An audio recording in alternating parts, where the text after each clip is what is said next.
kepada semua saya katakan, saya tidak ingin menjadi bagian dari orang-orang yang mengkhianati Pak Prabowo.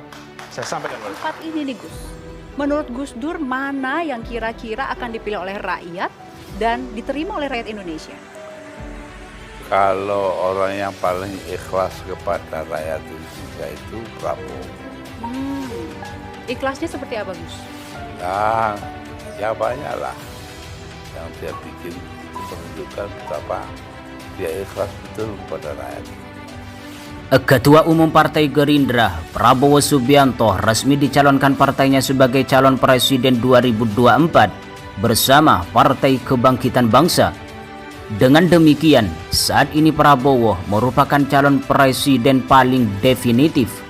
Sementara lainnya masih calon presiden wacana, meskipun ada yang telah berkeliling mencari simpati sekaligus sensasi di berbagai daerah. Prabowo termasuk sosok pemimpin yang boleh dibilang paling banyak mengalami kepahitan di antara janji dan mulut manis dari orang-orang yang dipercayainya. Namun demikian, semakin dikhianati, semakin terlihat kebesaran jiwa sekaligus kekuatan pribadinya yang tangguh di tengah keculasan dan kejahatan lawan-lawan politiknya. Peristiwa terbaru adalah ketika seorang mantan gubernur yang sebelumnya dalam sebuah wawancara eksklusif begitu gagah berani dengan lantangnya berkata, "Selama Pak Prabowo nyapres, maka saya tak akan menjadi lawannya."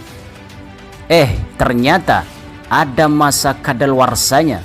Model pemimpin seperti ini secerdas apapun layak dan harus dijauhi. Rakyat sudah kapok menjadi saksi akan tipikal pemimpin seperti ini. Belum lagi harus menghadapi orang-orang dengan loyalitas rendah, bahkan beraroma pengkhianat yang beredar di sekitar internal partainya. Sungguh sangat tak lucu dan menoreh wibawa ketika keputusan partai bulat mendukung ketumnya sebagai calon presiden. Ada yang tak jelas persepsinya terhadap keputusan ini dengan melakukan pemberontakan di luar dinding loyalitas. Terhadap kondisi ini, maka apa yang disampaikan Ketua Harian Gerindra, Sufmi Dasko Ahmad, bahwa ada prinsip perkalian nol bagi anggota partai tanpa loyalitas utuh, meski secerdas apapun pelakunya, sangatlah tepat. Maka tidak salah bila mendiang Gus Dur sempat berujar, Prabowo itu orang yang paling tulus buat bangsa dan negaranya. Hanya orang dengan ketulusan tinggi yang bisa membuat musuh-musuhnya merasa malu sendiri pada saatnya. Namun demikian, dalam dunia politik sangatlah sulit bila hanya berpedoman pada prinsip bahwa kita semua adalah saudara. Kita utamakan kesatuan dan persatuan bangsa. Jaga keutuhan bangsa Indonesia. Tentu saja tidak ada yang salah dalam prinsip ini. Hanya saja pembiaran, pengkhianat juga sama berbahayanya bila diberi akses ke dalam prinsip itu tanpa timbal balik seutuhnya yang setara. Jadi dengan segudang pengalaman yang ada, sudah selayaknya pembersihan dini dari anasir-anasir perusak citra partai, baik orang yang hanya aji mumpung belaka, juga yang terindikasi bermain di dua kaki. Apapun alasannya dan siapapun dia, tak boleh dibiarkan merongrong kewibawaan partai maupun pribadi sang ketua umum.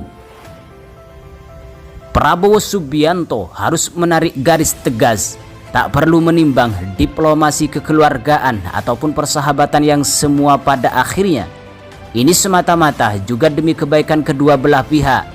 Berlagalah dalam pilpres kali ini dengan kesatria, bukannya lewat berpura-pura.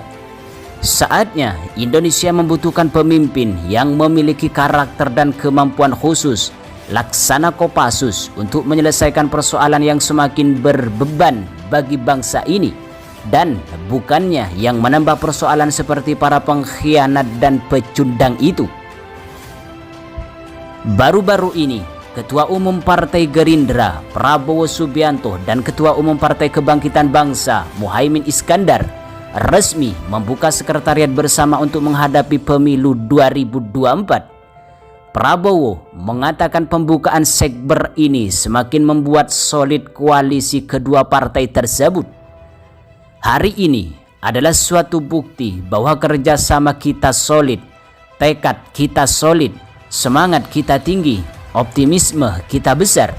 Keyakinan besar kita akan maju ke rakyat untuk membela kepentingan rakyat, ungkap Prabowo dalam sambutannya di Sekber Gerindra PKB Jakarta pada Senin 23 Januari 2023.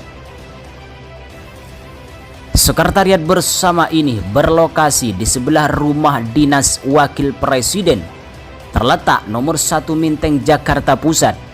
Menurut Prabowo, peresmian Sekber Gerindra PKB ini merupakan wujud pelaksanaan implementasi dari kerjasama politik yang sudah diputuskan kedua partai di Sentul, Jawa Barat 13 Agustus 2022.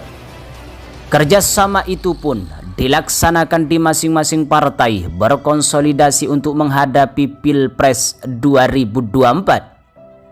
Tidak lama lagi, hampir 1 tahun persis pada 14 Februari 2024, seluruh rakyat Indonesia akan melaksanakan hak kedaulatannya, yaitu memilih pemimpin-pemimpinnya dan wakil-wakilnya di lembaga legislatif, ungkap Prabowo pada Senin 23 Januari 2023.